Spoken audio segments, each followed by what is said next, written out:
Welcome to Samba Samba. Enjoy the video. In this video, I will explain how to cook parboiled rice. Parboiled rice is a fantastic choice, as it's partially boiled in its husk, retaining more nutrients and resulting in firmer, less sticky grains.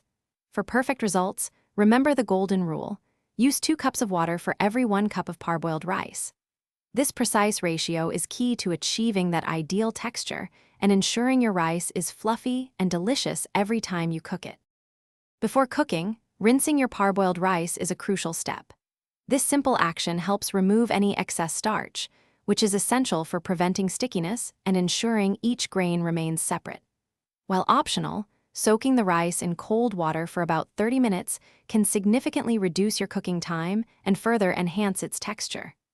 Just rinse until the water runs clear, and you're ready for the next stage of perfectly cooked rice. Now, let's get cooking. Combine your rinsed rice and the measured water in a heavy-bottomed pot. Bring the water to a rolling boil over high heat, then immediately reduce the heat to its lowest setting. Cover the pot tightly with a lid and let it simmer gently for about 15 to 20 minutes. Once the water is absorbed, remove the pot from the heat and allow it to rest, still covered, for an additional 5 to 10 minutes. This resting period is vital for the grains to fully steam and become tender. Finally, it's time to reveal your perfectly cooked parboiled rice.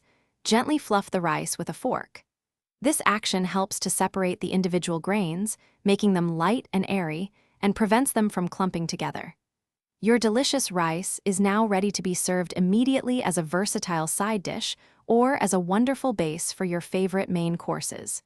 If you have any leftovers, store them in an airtight container in the refrigerator for up to 4 days to maintain freshness.